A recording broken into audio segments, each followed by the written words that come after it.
Investigar está en todo.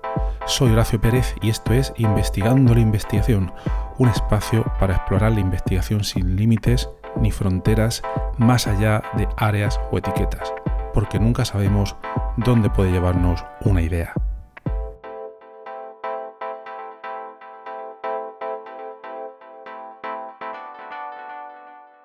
Hola, bienvenidos a otro episodio del podcast Investigando la Investigación.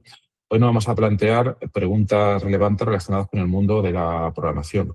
Una de las más relevantes que quizás nos podemos hacer ahora mismo es si estamos entrando en una era en la que el software ya no lo diseñan las personas, sino también lo hacen agentes de inteligencia artificial.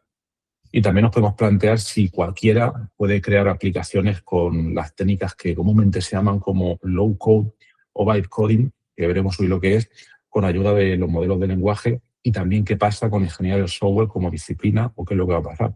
Es decir, ¿estamos democratizando el desarrollo o lo estamos simplificando en exceso? Y también sería importante preguntarse quién es responsable cuando un agente autónomo contribuye a un proyecto open source y qué tenemos que hacer para estar pendientes de posibles errores.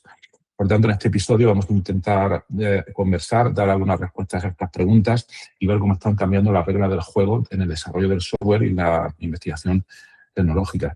Y para ello tenemos hoy como invitado a Jordi Cabot, que es investigador en ingeniería del software, especializado en modelado y desarrollo dirigido por modelos, y su trabajo reciente que toca varios temas está relacionado con la integración de la inteligencia artificial, agentes de desarrollo de software y muchas otras disciplinas.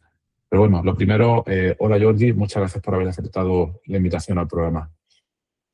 Gracias a ti por la invitación. Y lo primero que te preguntaría es si puedes hacer un resumen de a qué te dedicas a día de hoy, dónde te encuentras y cuáles son tus principales líneas de investigación. Pues ahora mismo, como decía, estoy en Luxemburgo, más concretamente en el Luxembourg Institute of Science and Technology, que es básicamente un instituto de investigación aplicada, y también como profesor afiliado en la universidad.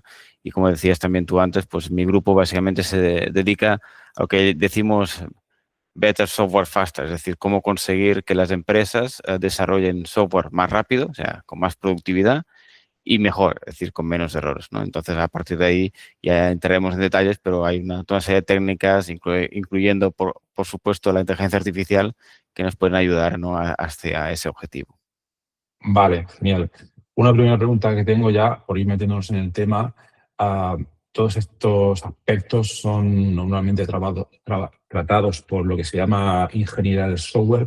Entonces, si nos pudieras dar de tu perspectiva, ¿qué es lo que tú entenderías como ingeniería del software? ¿Qué temas trata? ¿Problemas, soluciones, etcétera?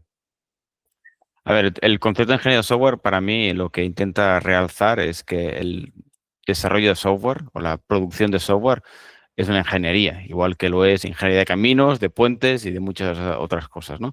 Y eso quiere decir que requiere del uso de técnicas y métodos bien fundamentados, científicamente probados y que permitan asegurar una cierta calidad de ese software que al final vamos a poner en el mercado, ¿no?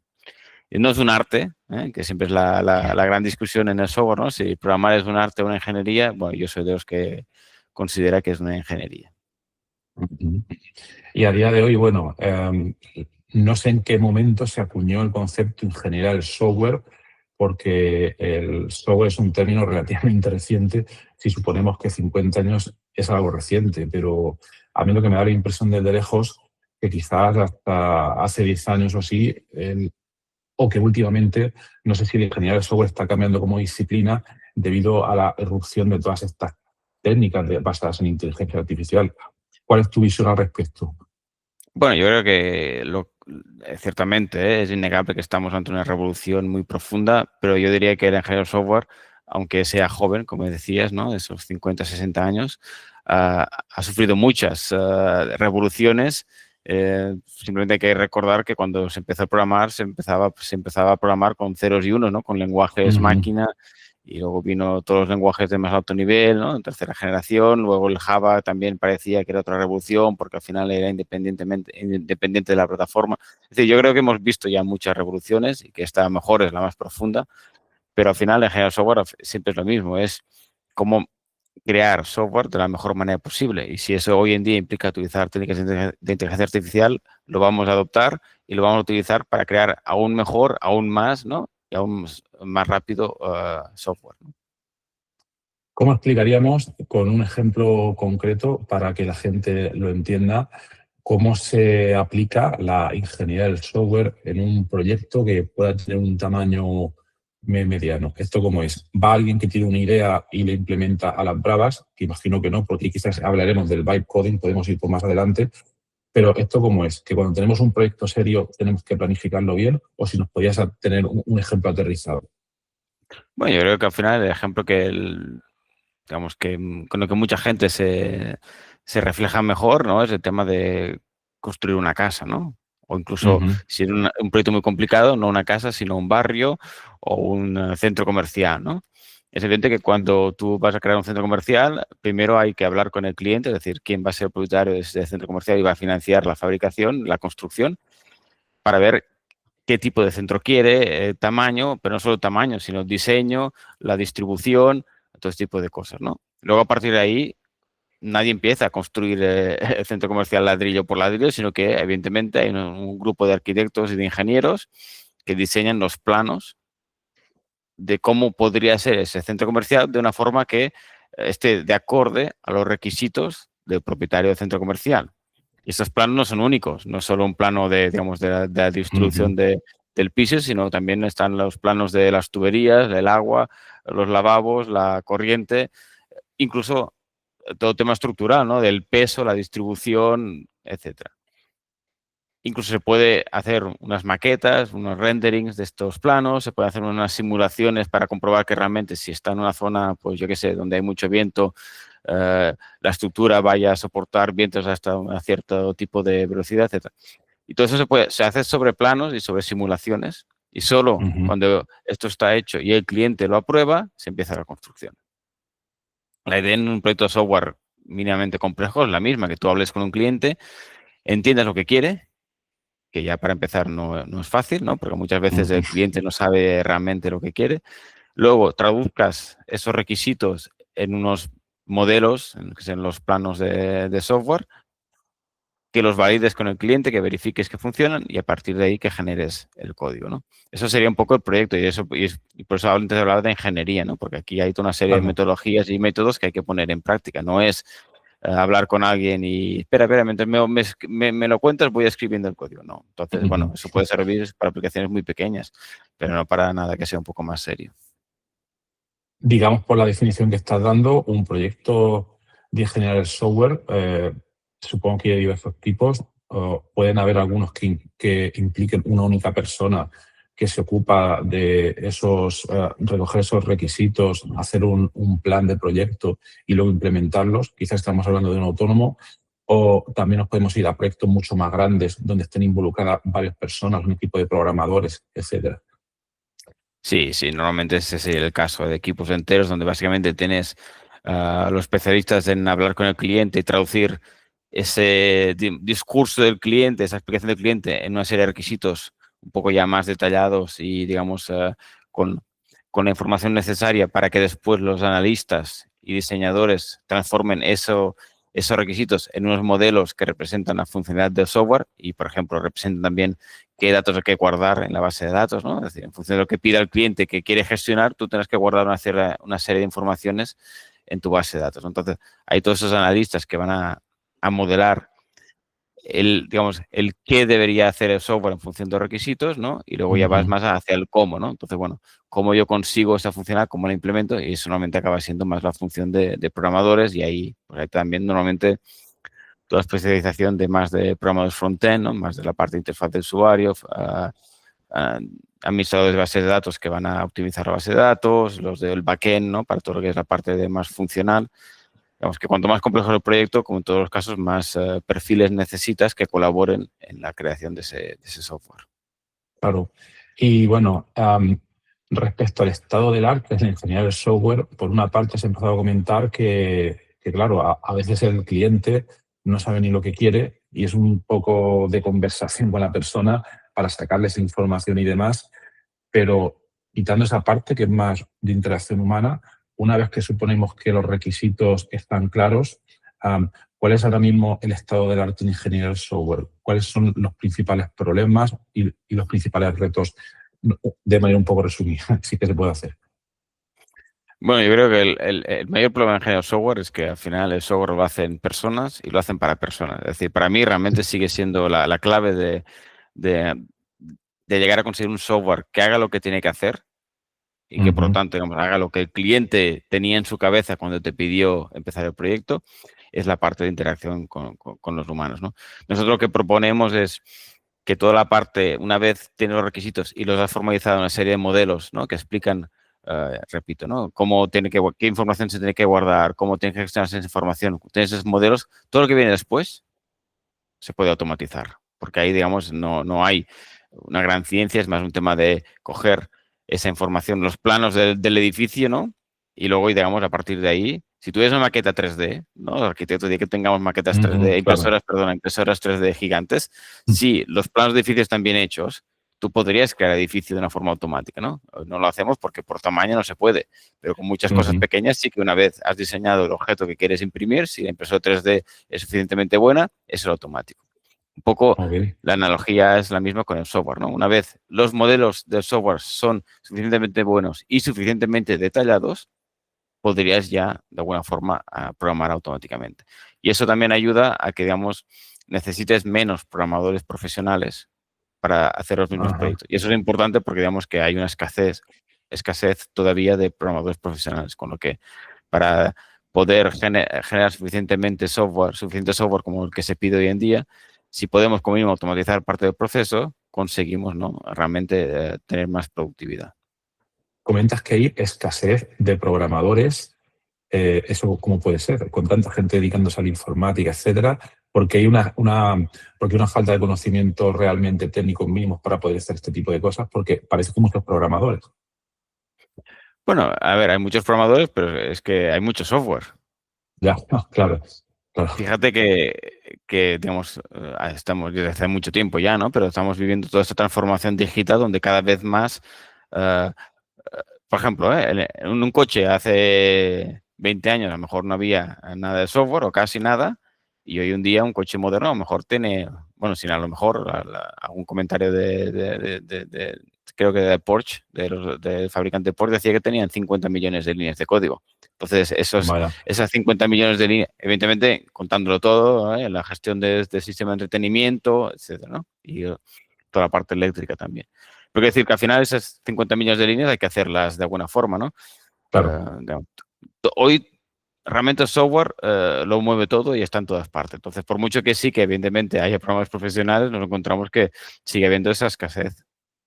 Vale, vale. Pues vamos a suponer que tenemos un proyecto con suficientes programadores, pero como has comentado antes, todavía hay que tener las especificaciones claras desde el punto de vista del cliente o del usuario final, pero esto luego, ¿cómo se lleva a la práctica? Quiero decir, una posibilidad sería, digamos, hablo con el cliente, le tomo nota de lo que he entendido, desarrollo el software por completo, que me puede llevar 6 meses y luego se lo entrego. O hay otro tipo de aproximaciones que quizás son más ágiles, donde se va iterando, porque quizás el cliente no sé si puede cambiar de opinión, o luego a lo mejor lo que él pensaba que quería el botón de una manera, lo quiere pues de otro. Eh, ¿Cómo es esto en la práctica luego? Bueno, aquí, como decía, si se puede automatizar todo lo que es la generación del código a partir de los modelos, es aún más fácil generar prototipos en Ujú. función de lo que el cliente dice, de forma que tú puedas, digamos, enseñar al cliente estos prototipos y que el cliente pueda dar su opinión sobre el prototipo en sí, ¿no? Porque como decías tú, como cliente no sabe muchas veces lo que quiere, es más fácil explicar lo que quiere cuando ve algo, ¿no? Y cuando intenta tocar el prototipo y no hace lo que él pide o cuando el diseño no le gusta. Entonces, la idea siempre es hacer unos ciclos de feedback cortos porque al final es la única manera de ir asegurando que el proyecto avanza según lo previsto, ¿no? Vale, vale, vale. Y luego estás comentando que, bueno, suponiendo que tengamos clara tanto el cliente como los programadores esos requisitos, has comentado que luego el código, en esta analogía con la impresora de casas o en temas de arquitectura, ¿no? a día de hoy, ¿funciona esto realmente así? Es decir, si tenemos un modelo y si nos podías explicar lo que tú entiendes con modelo, pero una vez que ese modelo está claro, que no sé si ese modelo es, por ejemplo, creo que se llama un mock-up o un diseño, si el cliente tiene una página web, podemos hacer un dibujo en una servilleta de cómo sería la página web. ¿Eso sería un modelo o un modelo es algo más abstracto o matemático? Bueno, como decía, hay muchos tipos de modelos, ¿no? Claro. Digamos que la idea es que tú vas a tener como mínimo en cualquier aplicación mínimamente compleja el modelo de los datos, es decir, qué datos hay que guardar, qué datos hay que gestionar. Y eso es lo que después se implementaría dentro de una base de datos, con el SQL. Pero tú harías un modelo de digamos, los aspectos visuales de cajitas que decimos nosotros, donde cada caja es un concepto que quieres gestionar y hay asociaciones, es decir, relaciones entre ellos para decir cómo se relacionan estos conceptos. Luego tendrías los modelos de comportamiento, que básicamente es decir, bueno, si es una aplicación de gestión de stocks, ¿no? Pues cuando se compra un producto hay que disminuir el número de unidades que hay en el stock, ¿no? Entonces, este tipo de información de reglas que gestionan cómo se actualizan los datos sería otro tipo de modelos, que hay diferentes tipos, pero digamos son los que son modelos de comportamiento. Y luego, básicamente, tienes también los modelos de interfaz de usuario, es decir, cómo el cliente o el usuario de la aplicación ve esta funcionalidad, ¿no? Y cómo puede interactuar con esta funcionalidad. O sea, que al final tú tienes el mockup visual que dices tú con los botones, que, digamos, cada botón después dices qué parte del modelo de comportamiento dispara, ¿no? Ejecuta. Con lo que está diciendo, cuando el usuario apriete este botón, se ejecuta la funcionalidad actualizar el stock. Ahí dentro del modelo de comportamiento dirás que actualizar el stock implica pues restar de las unidades del almacén las que se han comprado y esto al final lo que haría sería actualizar la información de un modelo de datos para pues restar al atributo en cuestión donde guardas el número de unidades, ¿no? El valor. Entonces al final tienes como mínimo esos tres tipos de modelos que de una forma conjunta describen bastante de una forma precisa, ¿no? lo que hay que hacer. Y luego, con esto, básicamente decimos que es lo que digamos, es la ingeniería de software dirigida por modelos, porque al final implica que de estos modelos generas el código que al final va a funcionar. Decimos normalmente que llegas a un 80% del código. Es decir, que con estos modelos consigues generar más o menos el 80% del código total de la aplicación. Que es lo mismo que decir que no lo generamos todo. Claro. ¿Vale? Hay un Claro, 20% vale. ahí que falta, ¿no? ¿Por qué? Porque al final siempre hay esas optimizaciones tan precisas o esas funcionalidades tan complejas que es más rápido, digamos, programarlas directamente, ¿no? Vale, Entonces hay vale, un porque poco la...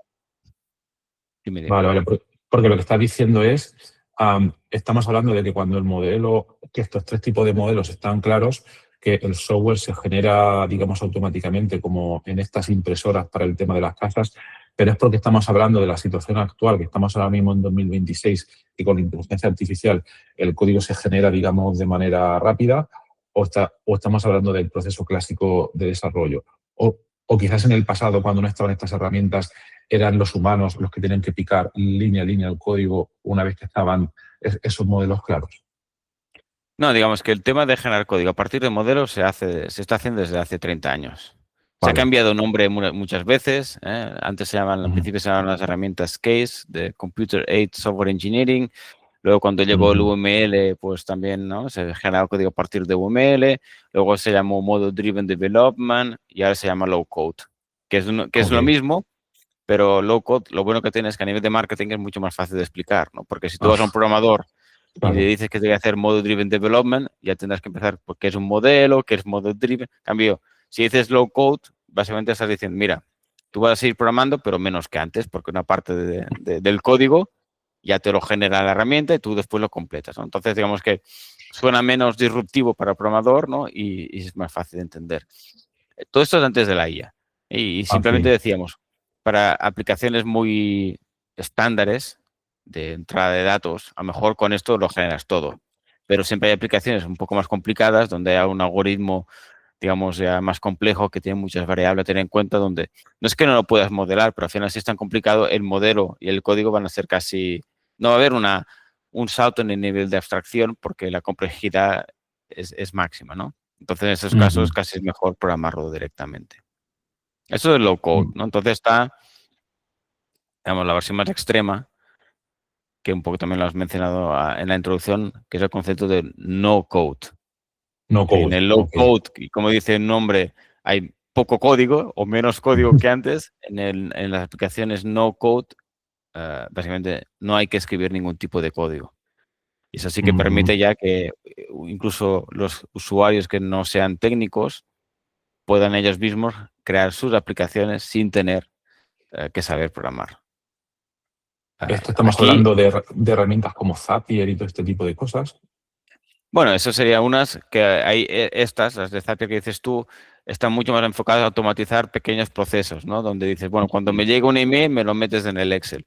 Pero imagina que tú eres una tienda, una pequeña empresa que tiene eso, ¿no? Crear la página web de su tienda y a lo mejor Ujú. actualizar eso, ¿no? Los stocks.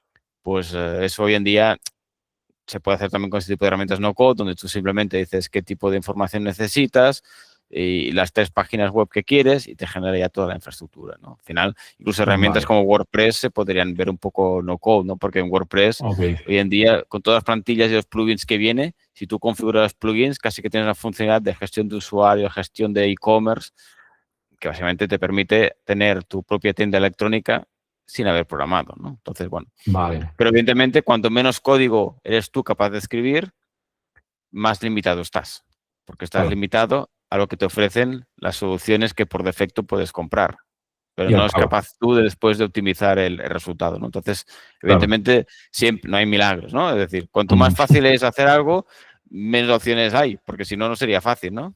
Claro, claro. Ok, ok. Vale, vale.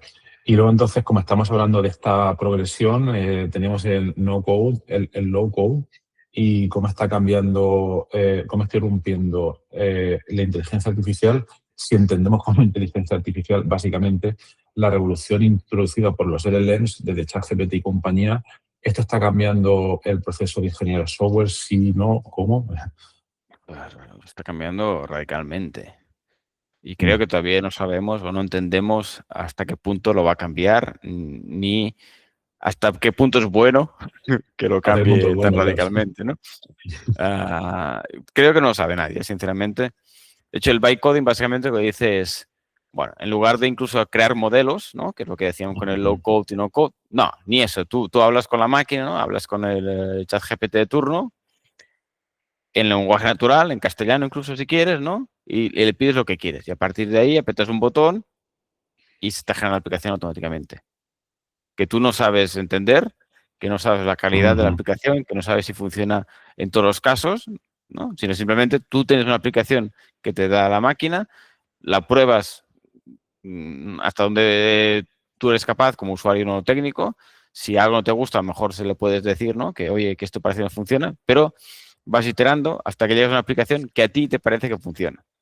Ujú. Eso, evidentemente, tiene muchas ventajas porque ahí, digamos, no hace falta ni saber modelar, ¿no? Sino tú hablas, ¿no? Claro. Como si fuera una Ujú. persona, un informático, y consigues algo.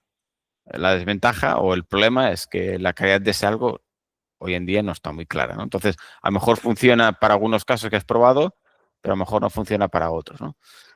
Entonces, Claro. bueno, tiene esa democratización, ¿no? De que realmente cualquiera puede hacer, puede experimentar, pero yo todavía lo veo más a ese nivel, ¿no? De cualquiera puede experimentar, cualquiera puede hacer aplicaciones para su consumo propio y personal. Ujú. De ahí a que esas aplicaciones estén preparadas para que la gente las utilice sin más garantías es otra historia, Claro. ¿no? Nosotros lo que hacemos en mi grupo es lo que llamamos Vibe Engineering o Vibe Modeling, ¿no? Es decir, intentar mezclar Ujú. las ventajas de la IA con las Ok, ventajas de la aproximación low code. Y aquí lo que vale. decimos es que en lugar de dejar que la IA te genere el código, que es difícil de verificar, sobre todo si no eres experto, utilizamos la IA, el Vibe Modeling, para generar los modelos del sistema. Entonces, digamos, tú hablando con la inteligencia artificial, lo que consigues no es la casa hecha, sino lo que consigues son los planos de Ah, la casa. vale. Ok, interesante. Entonces, Mm. tú, digamos, si no eres arquitecto, puedes intentar ver si yo quisiera hacer reformas en mi piso, qué opciones tendría, o tengo este terreno que podría construir, Ujú. y hablas con la inteligencia artificial que al final te va a dar unos planos, ¿no? de diseño de la casa. Pero esos planos tú los puedes entender, ¿no? Porque al final, quieres o no, todo el mundo está un poco acostumbrado a leer planos, o incluso puedes, en ese caso, también contratar a un arquitecto para que te valide o te los mejore y tal, ¿no? Pero, digamos, tú puedes hacer esta etapa de validación antes de construir la casa, que es, digamos, lo caro. Entonces, digamos, no es cuando tienes la casa construida que descubres que el modelo Claro, ha claro. alucinado y que te ha dicho que cabían 7 habitaciones y caben 2 y te lo encuentras que las 5 son de 1 metro cuadrado porque un modelo ha hecho de las suyas.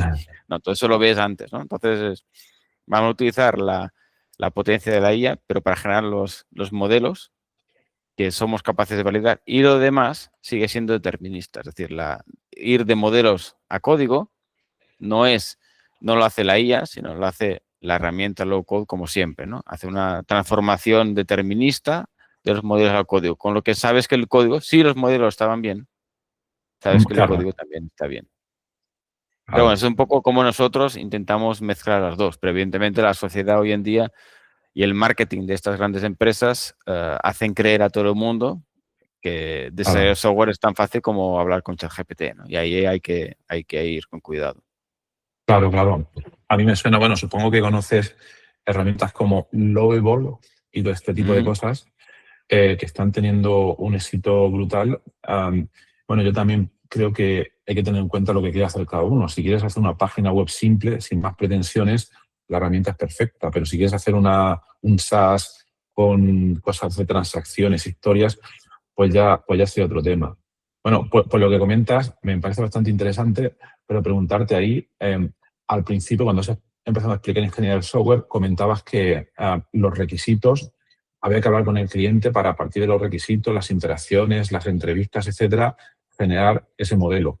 Pero ahora lo que comentas es que está sustituyendo toda esa interacción con él, si no he entendido bien, toda esa interacción con el cliente lo está sustituyendo con la IA. Y la IA es, ¿qué pasa? Que es al final como alguien que tiene el conocimiento de un posible cliente y que te genera también ese plano modelo al mismo tiempo, porque aquí el cliente puede desaparecer. Pero por otra parte también pues me pregunto, ¿puede venir un cliente a pedirte un proyecto de una cosa y ahí utilizarías estas aproximaciones?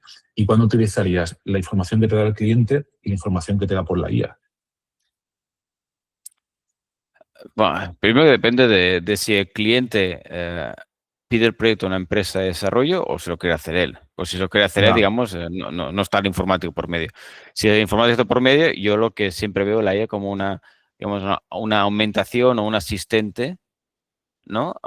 Del proceso. Por ejemplo, en este caso de extraer los requisitos del cliente, tú puedes hablar con el cliente, pero luego Ujú. podrías preguntar a inteligencia artificial temas como, oye, Vale. mira, hablando con este cliente que pide un proyecto para esto, me pide esas funcionalidades. ¿Me he dejado alguna? ¿Por qué? Porque la IA sí que tiene muchos ejemplos de proyectos similares, ¿no? Que ha visto en el pasado, Mm, con lo que podría servir para decirte, oye, no es por nada, pero en el 90% de las veces que alguien ha hecho esto, también guarda información de esta cosa y aquí lo haces diferente. Que a lo mejor está bien, ¿eh? Pero, ¿sabes? Puede ayudarte a encontrar posibles fallos o ambigüedades en los requisitos, ¿no? Entonces, al final es un vale, asistente vale. más, ¿no?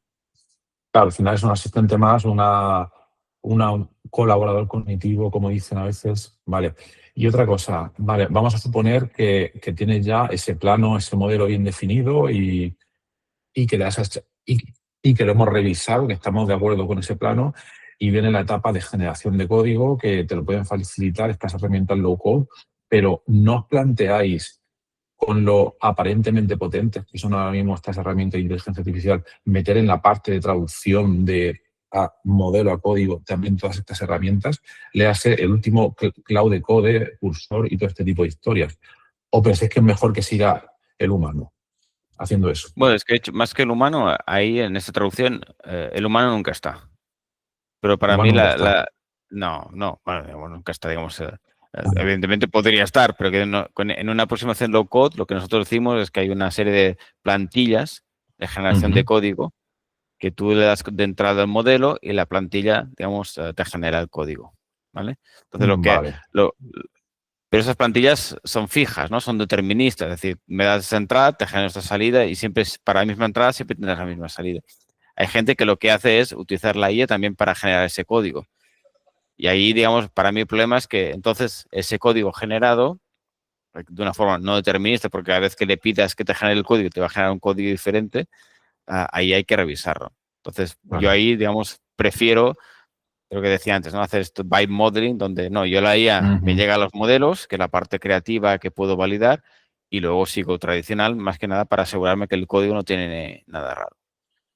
Vale, y no sé si también por lo que has comentado antes de que el código, la traducción del modelo a código funcionaba al 80%. No sé si has comentado antes algo parecido. Sí, pero no es que funcione al 80%, sino que digamos que en los modelos realmente tú modelas el 80% del sistema. Siempre hay Ujú. cositas que, digamos, seguramente Vale. no acabas de modelar porque son muy específicas y, digamos, es más barato o más rápido programarlas directamente que modelarlas. Imagínate el cálculo de, yo qué sé, de qué familias tienen derecho a un tipo de subvención. A lo mejor ahí Ujú.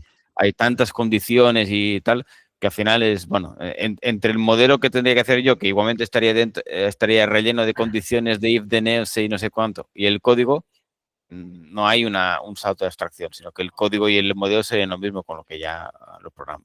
Digamos, a partir del modelo generas todo el código que corresponde a esos modelos, lo que no quiere decir que los modelos cubran el 100% de la aplicación siempre. Si es una Siempre. aplicación sencilla, seguro que lo van a Claro, hacer, pero claro. con casos más complicados, normalmente lo que haces es, mira, yo modelo una parte de la aplicación y a lo mejor dejo un componente eh, que tiene que ser muy optimizado porque a lo mejor se ejecuta muchas veces, bla, y eso digamos, lo programo directamente y simplemente después lo llamo desde mi otro código. Ok, vale. Y quería preguntarte también, bueno, últimamente en la red, bueno, si uno se da un paseo por Twitter o LinkedIn, este tipo de cosas, a mí por lo menos en el feed siempre me salen cosas relacionadas con herramientas de este tipo, Claude Code, Cursor, todo este tipo de cosas, y aparece gente comentando proyectos impresionantes que de la noche a la mañana utilizan un enjambre de agentes para desarrollar código, etcétera, etcétera. Todos sabemos, y por lo que estás comentando, que pueden cometer errores, pero lo que me pregunto yo es, ¿se puede mezclar el uso directo de este tipo de herramientas para desarrollar algo con una especie de, no sé si la palabra es guardarraíles o tests o test-driven development o todo este tipo de cosas para Mm. asegurarnos de que cuando se equivocan salte una alarma o de que van un poco mejor encarrilados? O este tipo de herramientas parece que las están metiendo ya con todos estos ficheros de agentes y todo este tipo de cosas. Bueno, estamos todavía en el principio del proceso, ¿no? Y yo, primero, muchos de estos mensajes que hoy en día recibimos son todavía bastante de marketing y de publicidad. Sí, ¿no? Pero Pero, digamos, no dudo tampoco que en el futuro puedas realmente decir que muchas funciones de aplicación las puedas delegar en este tipo de sistemas de agentes que sean capaces de ellos mismos de testear el software, ¿no? Y si tú miras cómo funciona incluso hoy en día, tú puedes pedir a la gente que te haga una cierta funcionalidad, le puedes decir qué tipo de test necesita pasar y el agente es capaz de ejecutar los tests, se da cuenta de que un test no falla. Además, digo se da cuenta porque si tú ves el diálogo interno de la gente, Ah, dice, claro, claro. este test ha fallado, voy a mirar qué pasa. No, ya lo he visto. O sea, hay este tipo de diálogo que hace él solito, ¿no? Pero que de alguna forma puedes ver un poco cómo va razonando. Entonces, sí que creo que pueden llegar a hacer muchas cosas, ¿no? Repito, eso no quita el hecho de que pasen unos tests, no quiere decir que el código sea de calidad, ¿no? Claro, Entonces ahí claro, claro, siempre hay claro. la discusión de, bueno, es que a lo mejor te da igual, a lo mejor por el tipo de aplicación, a lo mejor, repito, es de uso personal o es para un grupo muy reducido, con lo que, bueno, si los problemas de seguridad da igual porque a lo mejor no va a estar en la nube, sino va a estar en tu ordenador, Ujú. o, ¿sabes? Entonces, ahí, repito, depende mucho de qué tipo de aplicación estés usando, ¿no? Pero es Claro, claro. innegable que hoy en día la IA nos permite a mucha gente que hasta ahora solo tenía ideas en la cabeza, pero no se atrevía ni a utilizar un entorno no code, porque al final había que de alguna forma incluso tener un mínimo expertise de modelar y tal, pues ahora es muy, digamos, la barrera de entrada es tan baja, porque al final es una interfaz donde tú escribes en español lo que tú quieres, que mucha Ujú. gente, como mínimo, es capaz de poner en marcha sus ideas, ¿no? Y como mínimo llegar a una etapa que las pueda mostrar. Y yo todavía no estoy en Claro. el punto de que esas ideas se conviertan en una aplicación que puedes explotar comercialmente, pero como mínimo podrás llegar a hacer estos prototipos y ver si tu idea tiene cierto sentido, ¿no? Y enseñarla a alguien. Estoy leyendo cosas muy curiosas sobre el tema, como por ejemplo, esto pasó hace unos pocos meses, pero todo el mundo, claro, los programadores tienen miedo de la IA porque dicen que les va a quitar el trabajo, etcétera. Pero lo que se comenta que empezó a pasar hace un año, cuando salió herramientas como Lovable, Lovable, para que no lo conozcáis, es una herramienta como está, bueno, del tipo que está comentando Jordi, donde tú le comentas en castellano lo que quieres, pero no tienes que instalar nada. En una propia web, pues te sale por la aplicación, etcétera. Pero lo que comentaban es que, bueno, los usuarios que no tenían mucha experiencia en programación, que son los principales clientes de este tipo de sistemas, tenían alguna idea en mente de hacer algún tipo de cosa, se ponían con la herramienta, las primeras cosas que le pedían se las hacían las que eran fáciles, pero luego cuando querían meter cosas más complicadas, la cosa se liaba muchísimo. Entonces había gente que se emocionaba y decía, yo quiero mi aplicación. Y lo que hacían era luego buscar a programadores profesionales para que se las terminaran. Entonces, al final, trabajo inesperado llegaba al final a esos programadores. Y no sé si esto va a seguir siendo así. Luego, por otra cosa que comenta respecto al marketing, yo a veces no sé vislumbrar cuando estas cosas son reales o no. Me explico. Hay un ejemplo que fue hace un par de semanas, no sé si fue de Anthropic, donde comentaban que mediante Claude Code o alguna herramienta de este tipo, habían diseñado mediante agentes, no recuerdo los detalles, un compilador de C completo, que es un software que tiene millones de líneas de código. Y todos están felices. Luego vino un tipo, que siempre una persona así, que lo analizó en detalle, se puso a comparar ese compilador con un compilador pues real y soltaba un montón de errores y de warnings y no sé qué, no sé cuánto. Entonces a mí esto me llamó la atención porque pensé, estamos en una era en la que no nos paramos a pensar prácticamente nada porque la prueba más fácil que se puede haber hecho es la que hizo este señor, de simplemente comparar uno real pues con otro. Y todavía me sigue dando un poco, como creo que comentas tú, la impresión de que hay muchos errores que no vemos, errores silenciosos de cosas que tendría que estar saltando. En fin, lo veo todavía también un poco peligroso, pero bueno, vamos a ver cómo evoluciona todo esto, ¿no? A ver, a los programadores los intentamos matar cada 10 años. O sea, no es la primera vez. Si tú coges, Vale. digamos, buscas titulares de The End of the Programmer, de este tipo de cosas, cada 10 años sale. Porque ya cuando empezaron los modelos de software, ¿no? También, ¿no? Como el código se genera También. automáticamente y al final no es así. Evidentemente, si tú eres un programador que lo único que sabes hacer es páginas web en React de formularios estándares, sí, pero digamos, ese tipo digamos, de trabajo no tenía ni futuro sin la IA, ¿no? Pero si como Claro. programador entendemos una persona, ¿no?, capaz de tener una capacidad de abstracción, de entender el problema, de analizar la solución con un cierto pensamiento crítico, da igual que el código lo escriba él, o lo escriba la IA, o lo escriba quien sea. Él va a ser capaz y va a ser necesario todavía para dar esa validación. Y ya digo, no validación solo en el que no hay errores, sino que realmente el software esté haciendo lo que el usuario quería, ¿no?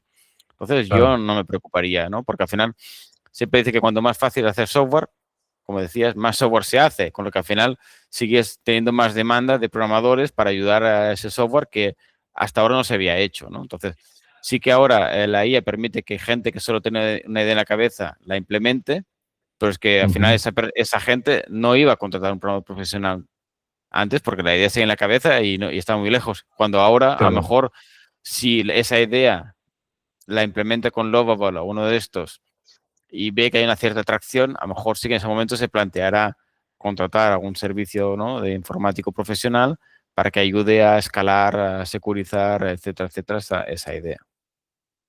Y en relación con lo que comentas de los programadores y demás, em, ¿cuál crees que sería, esto es una pregunta complicada, cuál crees que sería la mejor opción que se puede plantear a día de hoy una persona, por ejemplo, de 18 años que dice, bueno, tengo la opción de entrar a estudiar ingeniería informática, ¿vale? O tengo la otra opción de pasar de ingeniería informática y dedicarme a aprender todo este tipo de herramientas para generar el código ya y no tener que esperar 4 años. ¿Cuál crees que es la mejor opción? O una opción híbrida que sepa un poco de cada cosa. Es que para mí, sí, no, es una disyuntiva un poco falsa en el sentido de que la IA es software, ¿no? Hasta donde yo sé, la Claro, IA son programas. Entonces, al claro. final no es una cosa o la otra, ¿no? Tú aprendes en una carrera a crear todo tipo de programas y a utilizar todo tipo de técnicas para desarrollar tus programas. Entonces, la IA es al mismo tiempo una ayuda y un objeto de investigación, ¿no? Puedes investigar y aprender en cómo mejorar la IA y además utilizar la IA tú mismo para acelerar tu propio proceso de desarrollo, ¿no? En nuestra plataforma BSR Low Code hacemos un poco las dos cosas. Utilizamos los modelos para generar código, pero utilizamos la IA para generar modelos y utilizamos también la IA para añadir nuevas funcionalidades a nuestra plataforma. Vale, tenéis un poco todo el Sí, círculo. evidentemente esas nuevas funcionalidades no se aceptan de una forma automática, Claro. sino que hay una revisión porque tenemos evidentemente los ingenieros de la plataforma, un par de ingenieros que revisan todo el código que se genera ahí, pero yo digamos que me queda un poco lejos la programación. Yo cuando quiero añadir una nueva funcionalidad a nuestra propia plataforma low code, yo la hago con la IA. Pero lo Vale, bueno es que yo sé que quiero y por tanto la parte de validar que la funcionalidad sea la que yo tenía en mente lo puedo hacer. Luego la calidad del código, yo hago el pull request con mi contribución de código que ha hecho la IA y el ingeniero del grupo es el que va a revisar si ese código funciona o no funciona. Pero a mí me permite como mínimo contribuir a nuestra plataforma de una forma que hasta ahora o hasta hace un año o 2 años yo era incapaz, ¿no? Entonces hay que siempre hay que buscar el equilibrio, ¿no? Y aprovechar la tecnología de la mejor manera, pero los informáticos, el futuro de los programadores o digamos, de los ingenieros de software está ahí. Al final, la IA solo hará que todavía haya mucho más software, con lo que se va a hacer más gente que gestione, entienda, manipule, mejore, etcétera, todo el software. Al final, el software sigue moviendo el mundo. Entonces, cuanto más sepas cómo crear ese software, aunque sea con la ayuda de la IA, mejor. perfecto, perfecto. Vale, y has hablado de las líneas de investigación de esa plataforma que tenéis que se llama Besser, etcétera. De todas las líneas de investigación que llevas en marcha a lo largo de los años, ¿cuál es la que más placer te ha dado a la hora de desarrollarla y obtener resultados y publicar? O simplemente a trabajar en ella? Bueno, yo creo que al final, toda mi vida, el objetivo ha sido siempre ayudar a que la gente sea capaz de desarrollar sus ideas, ¿no? En mi caso, sus ideas desde el punto de vista de que sea capaz de generar aplicaciones a software. Entonces, digamos, toda la parte de modelado era hasta ahora, ¿no? Mi manera de aproximarme a la gente para que en lugar de programar pudiera expresar. Yo creo que la IA acelera aún más ese proceso. Incluso, solo para dar un ejemplo de algo que estamos haciendo más recientemente, incluso es ayudar a la gente a crear software que se comporte de una forma responsable, ¿no? ¿Eso qué quiere decir? Pues que, digamos, de una forma, de un lado sea sostenible energéticamente, ¿no? Porque es uno de los grandes problemas de tanta IA, ¿no? Que la gente hace muchas Claro. cosas, pero al final estos modelos consumen mucha energía, mucha agua y eso genera problemas. Uh, que no tenga sesgos, que es otro problema, ¿no? Porque, repito, si Claro. tú quieres hacer imagina que haces la tontería, porque eso sí que sería una tontería, pero haces la tontería de querer utilizar la IA para seleccionar el mejor candidato para tu puesto de trabajo. Eso, digamos, si se lo das a la IA te va a contestar y va a seleccionar un candidato, pero tú no sabes qué criterio has seguido. Y puede ser tan simplemente que si es un puesto de trabajo donde típicamente se emplean mujeres, la IA ignore todo el currículum de la persona y solo se fije si esa persona que aplica es hombre o mujer y selecciona en función del género. ¿Vale? Ya. Entonces hay un sesgo claro que, digamos, hay que evitar. Además que en este caso sería ilegal porque tú no puedes, digamos, Claro, discriminar en función de género. claro. Entonces tú como empresa estarías haciendo una ilegalidad incluso sin saberlo. Entonces, digamos que para mí no es suficiente con crear software, sino que este software que creamos con todos estos Vale, vale, modelos de vale. IA y tal, tiene que ser energéticamente sostenible, tiene que evitar los sesgos de todo tipo, tiene que ser accesible, multicultural. Entonces, digamos, la IA es buena porque nos permite crear muchas de estas funcionalidades de multiculturalismo, porque al final los LLMs te pueden servir para traducir las interfaces, para automáticamente entender el usuario de muchos idiomas, pero al mismo tiempo hay muchos peligros, ¿no? Entonces yo creo que vamos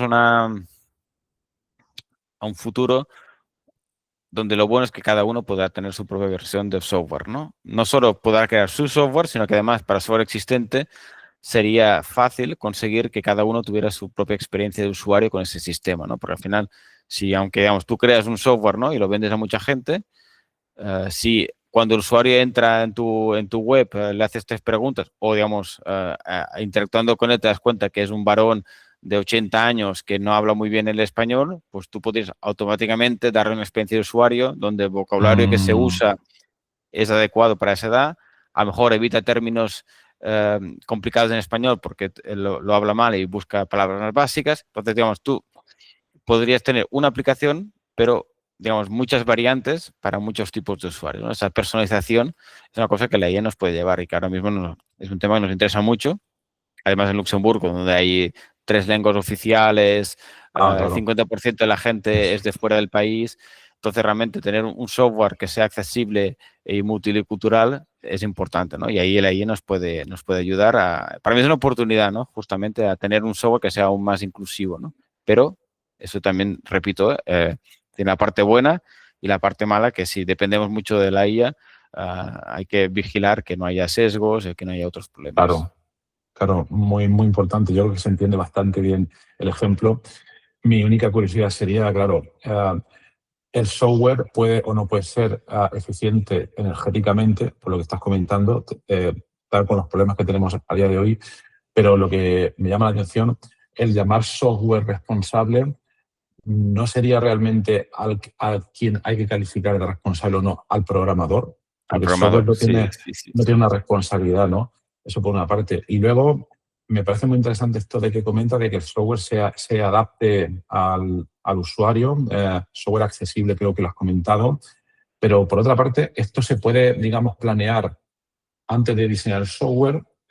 Tú, antes de diseñar el software, planeas cierto grado de adaptabilidad o de posibles escenarios y ya cuando compilas el software o lo entregas, eso ya está cerrado. Pero lo que estoy empezando yo a oír a día de hoy, me parece un poco futurista, es que en el futuro, y ya te digo, me parece ciencia ficción, que el propio software se adaptará en tiempo real a las...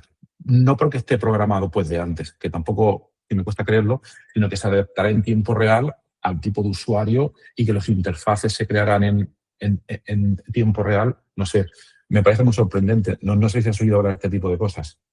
Yo creo que será una combinación de las dos cosas. Y repito, y ahora el problema es que estamos muy lejos de ahí porque no estamos utilizando ni las, digamos, herramientas que ya están disponibles. Yo Ya, no he visto, diría que casi nunca o nunca, que como parte del proceso de desarrollo de software se plantee qué tipo de usuario va a utilizarlo. Se plantean los roles en función de los permisos para acceder a la información. Eso sí, ¿no? Temas de control de acceso. Pero el tema de plantearte sí, y eso, por ejemplo, en la aplicación de administración pública debería ser algo muy importante, ¿no? Es decir, claro. si los usuarios van a ser personas con cierto nivel cultural, una cierta edad, una cierta, digamos, origen étnico y cómo el software debería comportarse, repito, incluso sin IA por el medio, yo no lo he visto y eso es algo que se podía hacer, ¿no? Yo creo que lo que pasa es que la IA nos permite facilitar esta adaptación porque, por ejemplo, el tema de cómo hablar con un usuario, pues si hay un LM por medio, como parte del contexto de la llamada al LM, tú lo puedes decir, oye, el perfil de usuario es este. Cuando le contestes, ten en cuenta su perfil, ¿no? Entonces sí que es en una evolución dinámica, un poco en la línea de lo que comentabas, que podría el software solito, si tú le has dicho que tiene la posibilidad de hacer este tipo de adaptación, podría simplemente ir aprendiendo del usuario e ir adaptando progresivamente su respuesta al usuario mismo. Es interesante. Y luego también, por ir cerrando alguna de las preguntas, quería preguntarle también, hemos estado hablando de software, de inteligencia artificial, de ingeniería, de modelos, etcétera, pero de software responsable. Pero ¿cuál es tu opinión respecto a que todos estos software deban estar abiertos o no? En definitiva, ¿cuál es tu opinión del movimiento open source en todo este contexto? Bueno, a ver, nosotros todo lo que hacemos, aunque digamos, viene marcado por el hecho de que somos ya un centro de investigación que es financiado en parte por el gobierno, todo lo que hacemos es open Ujú. source. Todo, ok. Todo, absolutamente todo. Y Ujú. además, digamos, o con una licencia permisiva, con lo que las empresas pueden incluso utilizarlo sin que, digamos, contaminen, ¿no?, sus propios desarrollos, ¿vale? Ujú. Es gratuito y open source, las dos cosas que no son lo mismo, evidentemente, ¿no? Y además, digamos, Ujú. la plataforma misma está accesible online, con lo que incluso sin tener que instalar nada lo puedes utilizar. Pero para nosotros es Genial. clave el hecho de que todo lo que hacemos como parte de un grupo de investigación esté disponible y que otra gente, si quiere, lo pueda mirar. Genial. Genial. Y ya por ir terminando, bueno, he visto que además de todo esto has publicado un libro que está relacionado con temas de investigación, un libro que se llama Research Rants. ¿Cuál es tu motivación para escribir este tipo de textos? ¿Es porque quieres ayudar a los otros investigadores o qué es lo que te mueve? Sí, supongo que la motivación es la edad, pero bueno. Ah, no, ahora más en serio, la motivación yo creo que es que al final sí, que ciertamente, al final llevo 20 años en el mundo, 22 años en el mundo de la investigación y al final, digamos, como siempre he investigado también el mismo tema, ¿no? Que es ingeniero de software, sé dos Ujú, cosas, ¿no? Por decirlo así, ¿no? Sé de ingeniero ujú, de software y de investigar en ese campo. Entonces ahí es donde publiqué el libro de Low Code, pero al mismo tiempo llevo 20 años, ¿no? Pues pidiendo dinero, gestionando equipos de investigación, cambiando de universidad, con el que al final sí que he aprendido ujú. unas cuantas cosas.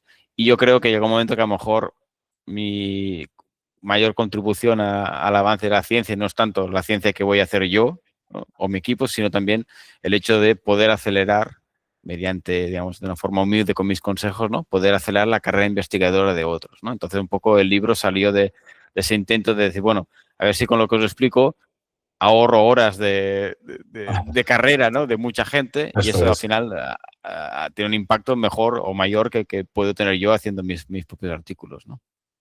Claro, claro, yo pienso que es muy interesante facilitar en base a la experiencia de cada uno los golpes que uno se ha dado. Yo me he dado muchísimos, Exacto, yo también llevo 20 algunos años ahí, me he dado muchísimos y ahora soy abuelo cebolleta y voy por aquí no, por aquí no.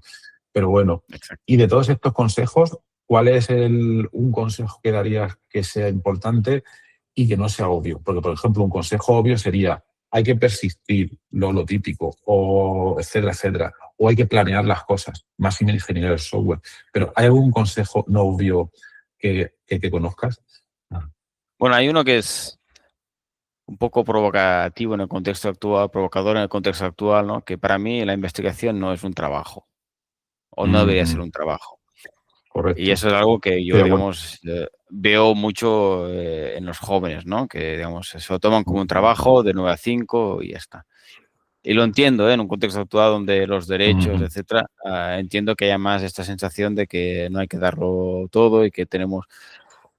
Pero no sé, diría que el mundo de investigación, como mínimo a temporadas, requiere una cierta intensidad, requiere un cierto compromiso, ¿no? Que va más allá de un trabajo. Entonces, bueno, ese digamos sería ujú, el poco popular, por decirlo así. ujú. Y el otro sería un poco el contrario, ¿no? Que no podemos tampoco ligar nuestra felicidad personal a nuestra carrera investigadora, ¿no? Que Ujú.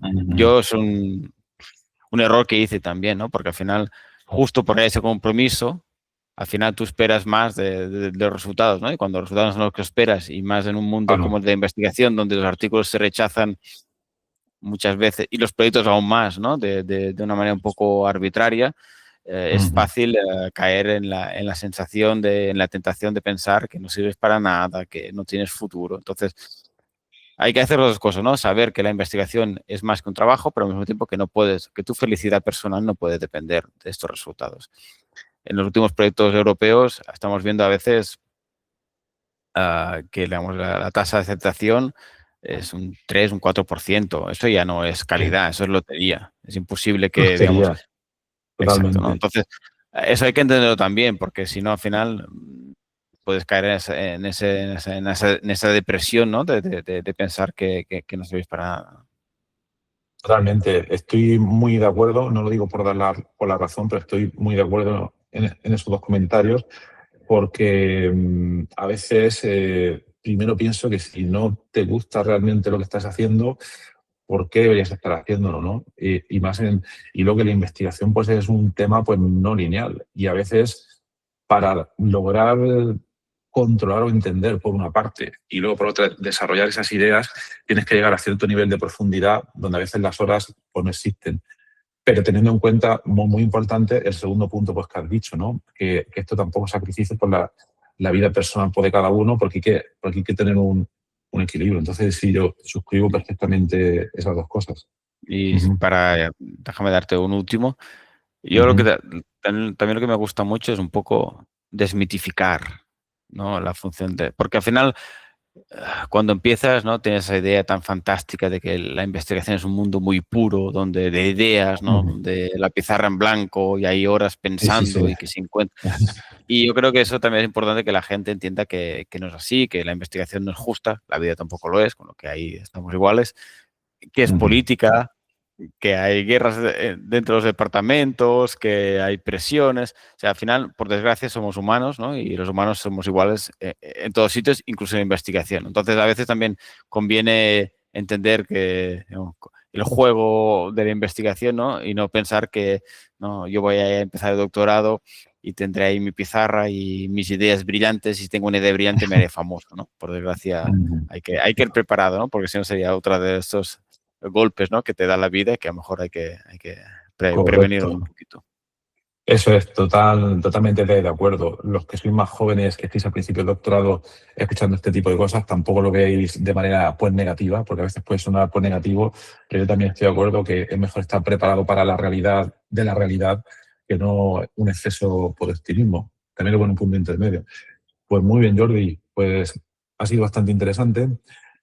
Muchas gracias por toda la conversación. En la nota del programa pondré todos los enlaces de su grupo de investigación, cómo contactarlo, si alguien quiere hacer el Ujú. doctorado con él, su libro, etcétera. Y nada, muchas gracias y mucho ánimo con esa investigación y a seguir adelante y conseguir muchos éxitos. Venga, gracias a ti, gracias.